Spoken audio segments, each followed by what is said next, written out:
I'm Dr. Jessica Hirschhorn. I'm a member of COAN, a nonprofit NGO. COAN stands for Cooperación Ortopédica Americano-Nicaraguañez, or American Nicaraguan Orthopedic Cooperation. COAN sponsors 4 trips a year to teaching hospitals in León, Nicaragua. We teach the residents, care for patients, and assist with hospital infrastructure needs. One of the founding members of COAN is Dr. Jeff Kobst, who has been instrumental in the development of the TurtleVac Wound Device, or the TurtleVac.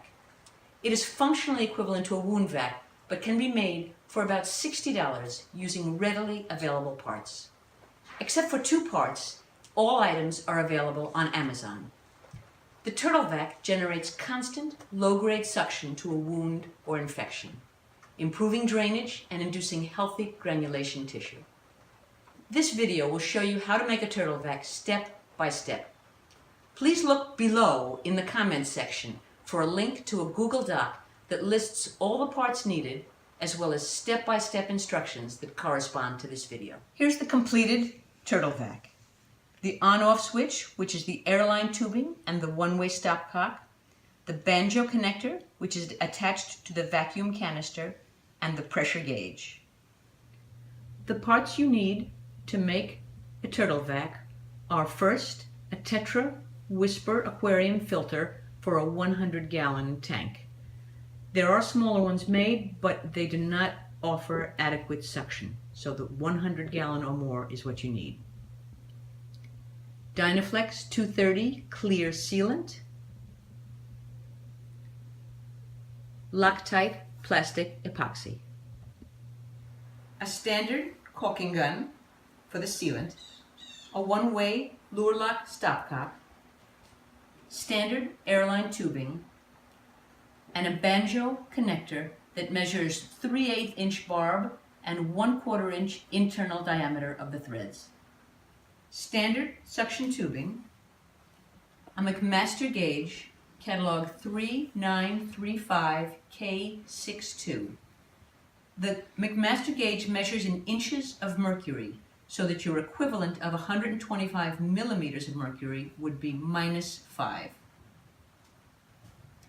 A Sims connector to connect the airline tubing to the standard surgical tubing, a pair of disposable, non-sterile gloves, a standard drill, a Phillips head screwdriver, a 6-inch adjustable wrench, and 4 drill bits as follows: 5/32 for your initial pilot hole and for your airline tubing, 3/16 inch for second pilot hole, 3/8 inch for the gauge, and 1/2 inch for the banjo connector. Additionally, you'll need a tape measure, a marker, a pointed stick to apply the epoxy, and a container to hold your screws. Step 1. Remove the pump from the box and turn it upside down. You'll notice 4 Phillips screws. Remove those screws and save them.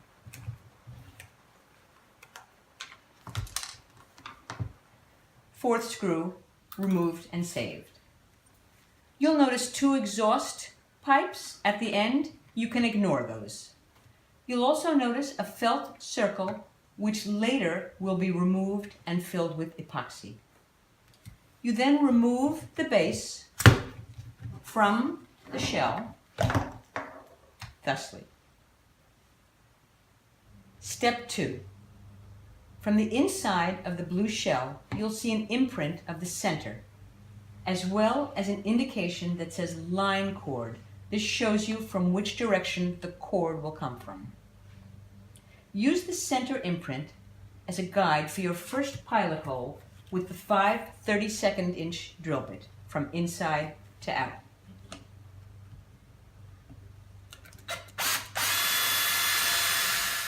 Then you turn it over and you see that that's where your center is. You take a measuring tape and measure a spot 2 inches on each side of your initial pilot hole for your second and third holes.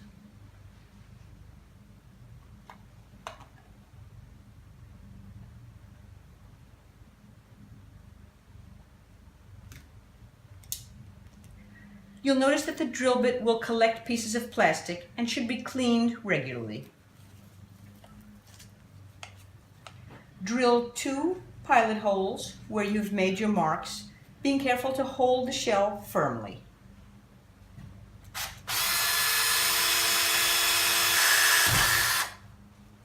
Next, you use the larger pilot hole drill measuring 3/16 of an inch to increase the size of the banjo hole and the gauge hole, but not the airline tubing hole, which corresponds to the line out cord connection.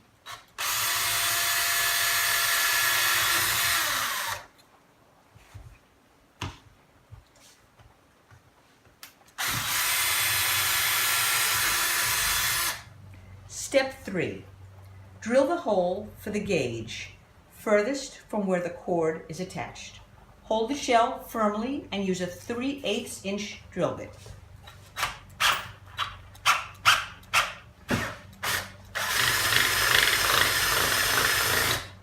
Step 4. Drill the center hole for the banjo connector. Use a 1/2 inch drill bit. Your torque will be very high, so hold it firmly.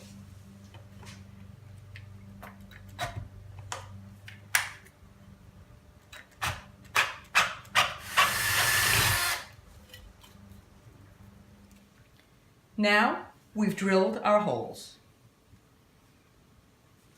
Step 5 is to thread the airline tubing through the smallest hole. You want a nice tight fit, so you might need to cut the airline tubing at an angle, pull it through, and then cut it straight and carefully pull it back. I'm going to push it through, go to the other side, pull it through,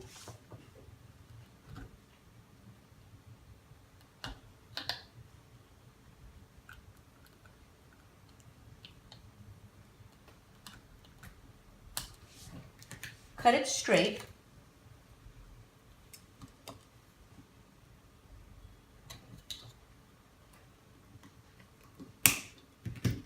and carefully pull it back so that only a few millimeters is showing.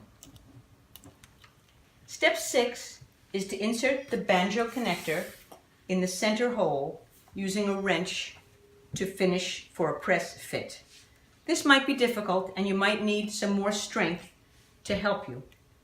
So I'm going to start it.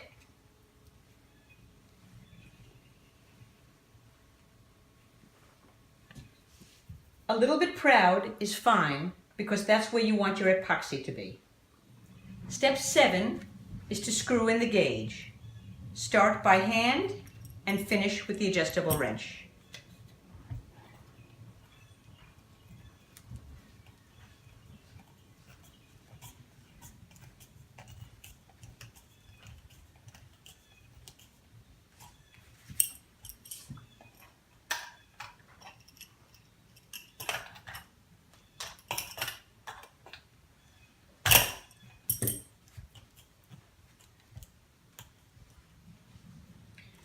The dial should be finished facing down so it's easy to read.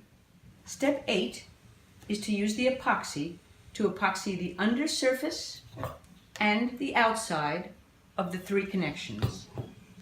Make sure you open a window because the epoxy is quite volatile. Be careful not to get the epoxy into the tubes.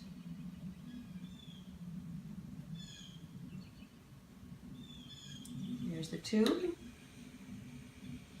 There's the banjo connector. And there's the gauge. After you've done the undersurface, turn it over and do the same with the oversurface, with the outside surface.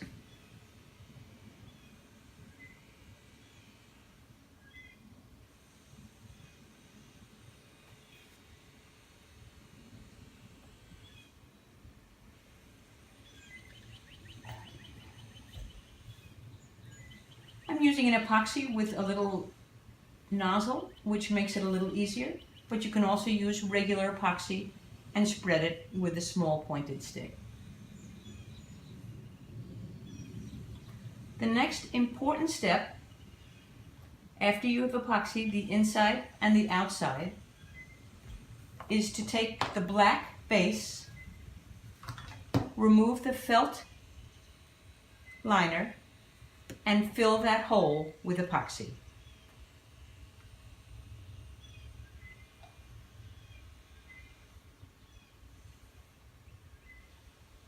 Then you let the epoxy dry for at least 60 minutes. Step 9 is to allow the epoxy to seal for at least 60 minutes. It will take 24 hours before it's full strength. You can see the epoxy on the outside and on the inside of the shell. Step 10 is to seal the base back onto the shell using the sealant. The sealant is applied on the inside around this line, taking special care for being very liberal by where the cord attaches, and on the inside seam, so on both seams.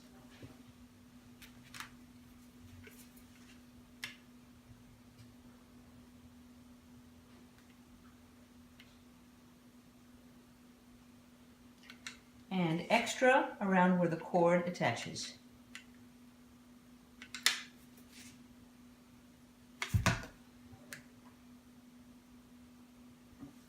Now we reattach the shell using the 4 screws that you've saved.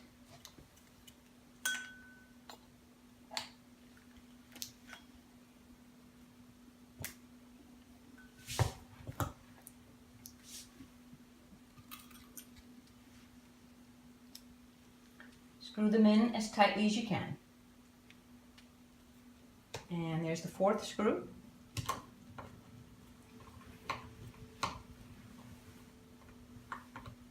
This is step 11.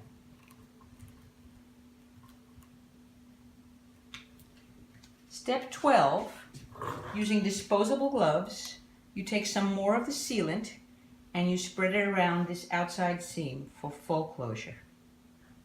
So you can use the stick to just make sure that all these seams are sealed, especially around the cord. Use your finger to put some extra to seal this last seam. And then you let this sit for 2 days while the sealant fully cures. Don't touch it for 2 days.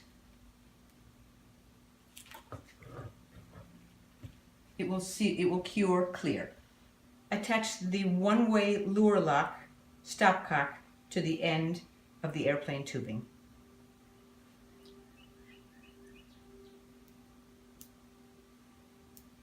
After allowing the sealant to dry for 2 days, you want to test your turtle to make sure that it achieves appropriate suction, at least 5 inches of mercury. You start by plugging it in. You set the stopcock to off, and you seal the banjo connector. You can see that this achieves 6 of suction, which is adequate. The final step is to see how it works on a patient. Here's our patient with sterile sponge, opsite, and ready to go.